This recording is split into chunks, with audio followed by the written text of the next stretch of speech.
Анан bir суроо берип коет. Жолукта ысыбайсыңарбы силер дегенде анан кийин секин ошол жерде эмнени бересиң? Ислам деген ушундай нерсе. Ал ислам биздин укугубузду сактаган, биздин абийирибизди сактаган. Аялдар Аллах Таала ушундай кылып жараткан. Аялдар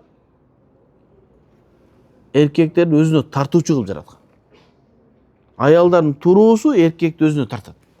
Эгер андай болбосо, эркектер такыр аялдарга көңүл бурмаган эмес. Эгер ошондой болбосо, себеби тытынып иштеп жүрө берип. Аялды Аллах Таала ошондой кылып жараткан, эркектерди өзүнө тарта турган. Ошон үчүн жолук салынууга, өзүнөн бир аз жамынып жүрүүгө, болсо эркектердин баары жинди болуп кетет. Жинди болуп барып туруп оорулуу болот. Европада көрүп атасыңар азыр 18, 19, 20 жаштагы балдар, эркектер уже импотенция менен күчүп атат. Эмнеге? Аялдар ачык жүрөт. Ачык жүргөндө дагы чегине жетип ачыкта жүрөт. Эркектер ошону карай берет, болду. Көз менен биз ошон үчүн көздү сактоо негизги нерсе го исламдагы. Уже баягы исламдын жолун кармагандыктан уже аякта төрөлүү 0%ге кетип атат. Үй бүлө куруу 10%-ин тегерегинде экен, жөн эле жашай беришет экен.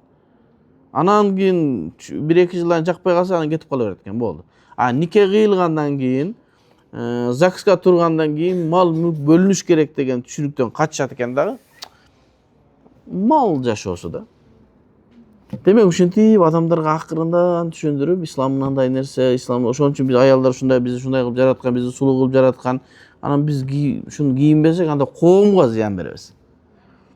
Гүмөндөр Абылов бир неме интервьюсунда бериптир да.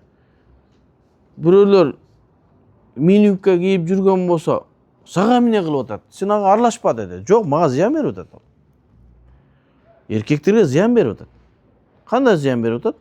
Буякты карасаң деле жылаңач аял, буякты карасаң деле жылаңач, алдың аркаң карасаң деле жылаңач аял, асманды карап жүрөсүңбү?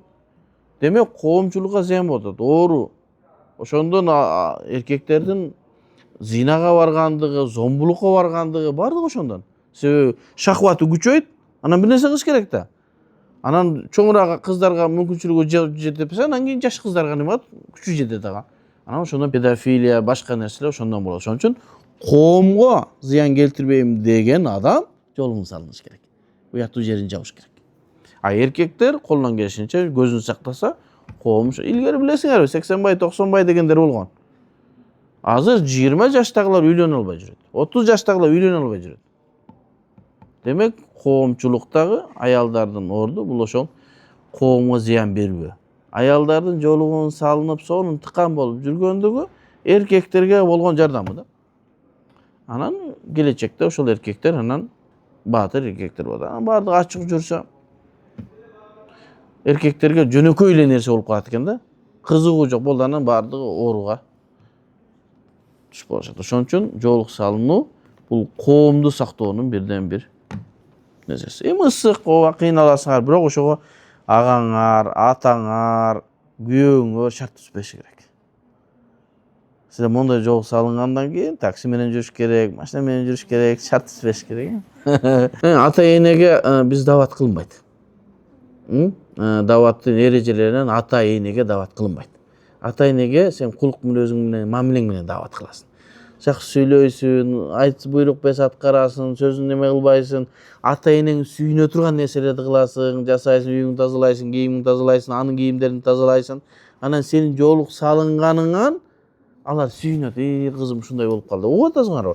Кызым мурда намаз окубайт, жолук салынбайт эле. Анан ушундай болду. Эми жолук салынбаган кыздар жаман дегендик эмес. Кээ бир кыздар бар, жолук салынгандарга жолук салынбаган кыздар да жакшы болушу мүмкүн. Бул жүрөктүн иши, негизги нерсе. Анан эми ошо кээ бир жолук салынбаган кыздар да биздин сөздү угуп калса мындай капа болбосун да. Аллах Таала аларга да бир күн ыйман берет, салынат. Силер деле бир мезгилде мүмкүн салынбай жүргөнсүңөр. Аллах Таала мүмкүнчүлүк бере салды. Ошон үчүн бирөөнөн өйдөн коюу жакшы эмес. Ар кимдин өз иши, ар ким өзүнүн кыяматы бар. Ошого коомго жардам кылам десеңер, анда бардык тараптан кылыш керек. Анан ата энеге болгон даваттын жакшы түрү бул эмне кылыш керек? Кулук мүнөз жакшы мамиле менен. Туугандарга, өзүңүздүн кичинекейлерге бир аз. Чоңдорго дагы абайлап, кичине жакшы мамиле менен, адеп менен. Анан бизде дагы бир нерсе бар. Ата энелерге дават кандай кылабыз дегенде, достор аркылуу. Мүмкүн эми сен чоңоюп калдың. Апаңыздын подружкасы бар болсо айтасыз, апама түшүндүрүп айтсаңыз намаз окусак жакшы болот. Сизди угат деп акырын. Анан мен апам мен айтты деп айтып койбоңуз, өзүңүздүн иши дейм да, киши деген. Ошон үчүн бейишке кирүү силерге кепилдик болуп атпайбы? Силер бизге деле ошондой эле. Ар күнү сөгөт, ар күнү кичине сабыр кылыш керек. Могул жерде бир нерсе бар болчу. Мен силерге жетпей калдым уйкуңар келгендиги үчүн. Хасан Басридин сөзү. Кала Хасан Басри рахимахуллаху таала. Коом менен бирге болуп, кошуналар менен жакшы болуу маселесин айтып атып, не дейт? Лейса хуснул живар каффул аза. Кошуналар менен жакшы мамиледе болуу аларга ыза берүүдөн сактануу эмес дейт. Лакин хуснул живар, кошуналарга жакшы мамиле кылуу сабр алал аза. Алардын берген зыянына сабыр кылуу ошо чыны кошуналык экен да. Ошого силерге кылынып аткан анча-мынча жаман сөздөргө сабыр кылууңар ошол коомчулукка кылып аткан силердин жакшылыгыңар. Ошолордун bir күн жүрөгүнө силер бирөө тилеп кетсе, эми кечиресиң деп койгон соң өзү барып ойлонот албатчы. Анан кийин бул ислам дагы мусулмандардын такыр эле тупой деген маани эмес, кээде жообун бере турган мезгилде бериш керек. Дават кылуудагы милдет биринчиден дават кылууга адам акылуу болуш керек. Болду, намаз окуп эле жолук салынып калсаң башка бирөө дават кыл деген эмес. Жанагы баллигу анни валау ая деген аят бар го, менден бир аят болсо да жеткизгиле деген пайгамбарыбыздын хадиси. Ал ошого сен акылуу болсоң. Акылуу деген нерсе көп нерсе болот. Илимий жактан акылуу болушуң керек. Ага сөзүң өтө турган даражада болуш керек. Анан туура орун болуш керек. Көчөдө көрүнгөн кызга эле барып айтсаңыз, өзүңүз эле каккуу жейсиз.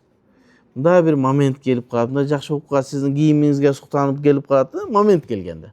Анан эстебес деген устаз бар, силерге сабак бербесе керек, Аллаху акбар даражада кыйкырып берет го. Ошол кишинин даваты жакшы. Аллах Таала ошол ар кимге өзүнчө бир артыкчылык берет экен. Ал кишиге берген артыкчылык башка адамда жок. Ал жалаң мусурларды, сойкуканаларды, түрмөлөрдү дават кылат. Мисалы үчүн мен түрмөгө бар дават кылгым келбейт, чын айтайын. Сойку кыздарга барып дават кыла элекмин. Мусурга тем более бар элекмин. Ал ошолорду кылат. Демек Аллах Тааланын ага бир артыкчылык берген. Ошол кишинин дават кылууда бир услугу намаз үйрөтүү боюнча кичине кыргызча китеп бар. Сонун болгон. Мечитте эле сатат. Салып кой сумкаңа. Кетип бирөөгө бир жакшы колуна берип койсуң. Мына китепти окуп койсоң жакшы болот деп. Ошол дагы бир даваттын жакшы нерсеси. Эми азыр ошондой болуп атат. Азыр сиз барып айтып сен бекер кийип алсың мынау десеңиз, эч качан сен туура ушуну дебейт да. Ошон үчүн момент келиш керек, бир абал келиш керек, орун туура болуш керек, анан дават кылыш керек. Азыр аялдардан жок, азыр 2-3 эле, 4 эле аял бар исламдан терең маселени чечип берген. Же ошо бирөө экөө эле. Калгандары жалпы сүйлөшөт ислам сонун такыбалык боюнча, бирок илимий маселе чече турган 1-2 эле устаза бар. Демек ушулардын катарына кошулгула. Эл көп, миллиондогон аялдар бар. Маселени чечиш керек, орозосун, намазын, башка жагын. Ошол үчүн эч качан элди мындай бар деп мен жок. Аллах Таала сизге да бир нерсени дайындап койгон. Эч ким кыла албаган артыкчылык сизге бериши мүмкүн. Ошон үчүн илим алыш керек. Фик бул өмүр бою кыяматка чейин токтобой турган илим. Жаңыланып турат.